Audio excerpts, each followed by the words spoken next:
अब हम जानेंगे कि सप्लाई और डिमांड को चार्ट्स पर कैसे पहचान सकते हैं। पहला तरीका यह है कि ट्रेड में आपको तभी एंट्री लेनी है जब आपको कम से कम 3 मोमेंटम कैंडल्स दिखें। हो सकता है कि एक मोमेंटम में 4-5 बड़े कैंडल्स हों, लेकिन कम से कम 3 तो होना ही चाहिए, तभी हम ट्रेड में एंट्री ले सकते हैं। जैसे कि इन 3 मोमेंटम कैंडल्स को देखो। ध्यान रखना कि ऐसे छोटे कैंडल्स को सप्लाई और डिमांड मत समझना।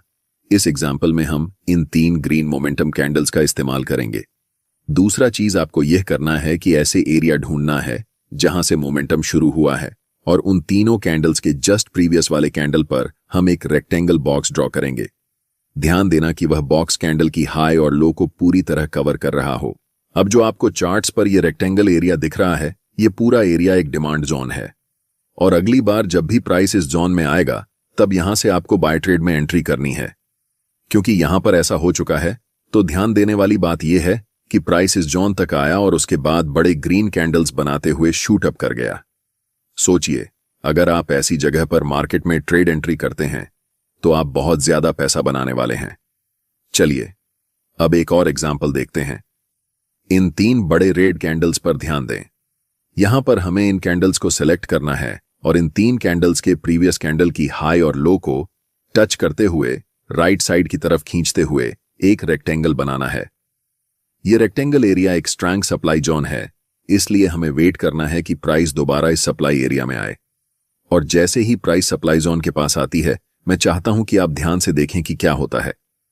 प्राइस इस जोन में आने के बाद थोड़ा कंसोलिडेट होती है और फिर एक स्ट्रॉन्ग रेड कैंडल बनाते हुए नीचे चली जाती है। यहां पर प्राइस लिटरली इस सप्लाई जोन के पास आने के बाद कोलैप्स कर जाती है। इससे आप सीखते हैं कि सप्लाई और डिमांड जोन को चार्ट्स पर कैसे पहचानते हैं। अब हम जानते हैं एक और मेथड, जिसे हम कंसोलिडेशन मेथड कहते हैं। इस चार्ट पर नजर डालें। यहां पर प्राइस एक टाइट रेंज में ऊपर नीचे हो रही है, जिसे हम कंसोलिडेशन जोन कहते हैं। अब हम एक रेक्टेंगल टूल लेंगे और इस पूरे कंसोलिडेशन जोन को कवर करते हुए राइट साइड की तरफ रेक्टेंगल को ड्रॉ करेंगे। ध्यान से देखिए कि प्राइस इसके बाद क्या करती है। प्राइस इस कंसोलिडेशन जोन को तोड़ने के बाद रीसेट के लिए ऊपर जाती है, और जैसे ही वह रेक्टेंगल बॉक्स को टच करती है, प्राइस वहां से नीचे की तरफ आने लगती है। तीसरा मेथड है आपको ऐसे एरिया को खोजना जहां पर मैक्सिमम नंबर में कैंडल्स की लंबी विक्स हों। चार्ट्स पर विक्स का बनना हमें बताता है कि प्राइस उस लेवल से रिजेक्ट हो रही है, और ऐसे लेवल को मार्केट में रिजेक्शन लेवल कहा जाता है। जहां पर मल्टीपल लॉन्ग विक्स वाले कैंडल्स बने हुए हैं, वहां क्या करेंगे कि रेक्टेंगल टूल सिलेक्ट करके इस पूरे विक्स वाले कैंडल्स को कवर करते हुए रेक्टेंगल बॉक्स को राइट साइड की तरफ खींचेंगे। आपको दिखेगा कि अगली बार जब प्राइस इस लेवल पर आई तो प्राइस यहां से बड़े बड़े ग्रीन कैंडल्स बनाते हुए शूट अप कर गई। इसे हम कह सकते हैं कि यह एक बहुत ही स्ट्रॉन्ग डिमांड जोन है। अब हम पूरे यकीन के साथ कह सकते हैं कि आप सप्लाई और डिमांड जोन को चार्ट्स पर पहचानना सीख चुके हैं। इसके बाद यह बेहद जरूरी है कि आप ये जानें कि आप इसे कैसे ट्रेड करेंगे।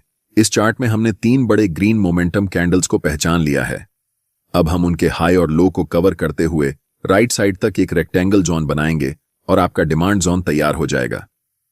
अब हम वेट करेंगे कि कब प्राइस वापस इस डिमांड जोन में आएगी। ट्रेड में एंट्री करने के लिए आपके पास 2 सबसे ज्यादा उपयोग किए जाने वाले तरीके हैं।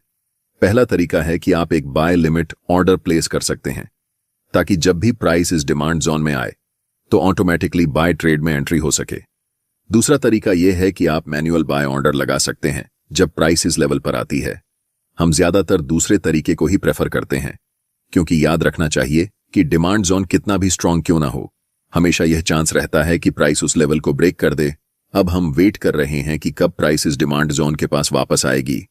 जैसे ही प्राइस इस डिमांड जोन के पास आती है या फिर उसे टच करती है, आपको तुरंत मार्केट में एंट्री नहीं लेना है। पहले मार्केट को कंफर्मेशन देने दो कि अब मार्केट ऊपर जाने वाली है।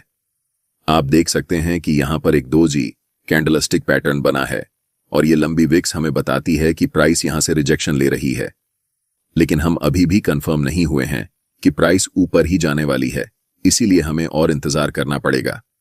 जस्ट नेक्स्ट कैंडल एक बड़ी बुलिश कैंडल फॉर्म होती है, और हम यहां पर कंफर्म हो जाते हैं कि मार्केट अब यहां से ऊपर जाने वाली है, क्योंकि ये बुलिश इंगल्फिंग कैंडल हमें बताती है कि मार्केट में स्मार्ट मनी बाइंग पोजीशन बना रही है। और आप जानते हैं कि स्मार्ट मनी की एंट्री के बाद प्राइस सुपरफास्ट स्पीड से ऊपर जाने वाली है। हम यहां मार्केट में एंट्री लेंगे जिसमें हमारा स्टॉप लॉस स्विंग लो के नीचे होगा। अगर आप ज्यादा सेफ रहना चाहते हैं तो आप अपना स्टॉप लॉस बिल्कुल इस डिमांड जोन के नीचे रख सकते हैं। अगर हम टारगेट की बात करें तो ऊपरी लेवल पर प्रीवियस कुछ कैंडल्स को देखें। यहां पर 3 लगातार रेड कैंडल्स बनी हैं और उनके जस्ट प्रीवियस कैंडल एक लॉन्ग विक्स रिजेक्शन कैंडल है, जिससे हम कंफर्म हो जाते हैं कि यह लेवल एक सप्लाई जोन है। इसीलिए जब प्राइस इस लेवल को टच करेगी हम अपना प्रॉफिट यहां बुक करेंगे। जब एक बार कोई सप्लाई या डिमांड जोन प्राइस का रिस्पेक्ट नहीं करता है तो आपको पहले से ड्रॉ किए हुए रेक्टेंगल को डिलीट करना है और फिर नए सप्लाई और डिमांड जोन को चार्ट्स पर ड्रॉ करना है। अगर कोई नया सप्लाई या डिमांड जोन नहीं दिख रहा है तो हम मार्केट में वेट करेंगे। जब प्राइस इस लेवल से 3 बड़े ग्रीन कैंडल्स बनाती है तो हमें पता चलता है कि यह एक नया डिमांड जोन है। इन 3 ग्रीन कैंडल्स के जस्ट प्रीवियस कैंडल को कवर करके हम एक रेक्टेंगल बॉक्स राइट साइड की तरफ खींचेंगे। अब हम इंतजार करेंगे कि प्राइस कब इस डिमांड जोन के पास आएगी ताकि हम ट्रेड में एंट्री कर सकें। इस एरिया में हमें दिख रहा है कि कैंडल्स के पास बड़े बड़े विक्स हैं, इसलिए हम यहां एक सप्लाई जोन ड्रॉ कर सकते हैं। जब प्राइस इस डिमांड जोन के पास आती है तो स्ट्रॉन्ग रेड कैंडल बनाते हुए इस लेवल को थोड़ा सा ब्रेक कर देती है।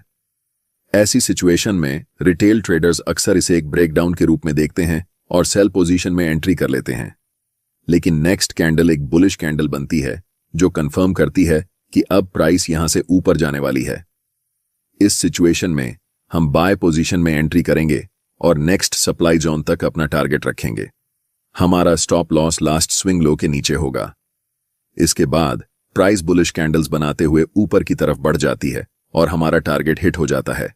अगर आप अभी तक मेरे वीडियो को देख रहे हैं तो अब मैं आपके साथ अपनी सीक्रेट ट्रेडिंग स्ट्रैटेजी शेयर करने वाला हूं, जिसमें मैं बताऊंगा कि सप्लाई और डिमांड को यूज करके मैं खुद कैसे ट्रेड करता हूं।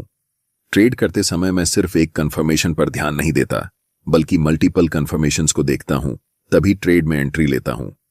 एक्सटर्नल कंफर्मेशन के लिए मैं अक्सर फिबोनाची रिट्रेसमेंट टूल का उपयोग करता हूं और ऐसा मैं तभी करता हूं जब प्राइस अपर ट्रेंड या डाउनर ट्रेंड में होती है। फिबोनाची टूल को कभी भी साइडवेज मार्केट में यूज नहीं करना चाहिए और यहां एक अप ट्रेंड है, इसलिए हम फिबोनाची टूल को ड्रॉ करेंगे। फिबोनाची टूल में रिट्रेसमेंट को ट्रेड करने के लिए 0.5 और 0.61 लेवल सबसे अच्छे होते हैं। इसलिए जब प्राइस इन दोनों लेवल्स के बीच आती है और एक बुलिश कैंडल बनती है तो हम कंफर्म हो जाते हैं कि प्राइस अब यहां से ऊपर ही जाने वाली है। मल्टीपल कंफर्मेशंस के बाद हम बाय पोजीशन में एंट्री लेते हैं, जिससे मेरे ट्रेड्स का विन रेट एवरेज ट्रेड्स से ज्यादा रहता है। अगर आपको ट्रेडिंग व्यू प्रीमियम फ्री में चाहिए तो आप अपना demat account Samco trading app में खोल सकते हैं, लिंक डिस्क्रिप्शन में है। अगर आपको यह वीडियो पसंद आया है तो वीडियो को लाइक करें और चैनल को सब्सक्राइब जरूर करें ताकि आप फ्री में प्राइस एक्शन सीख सकें।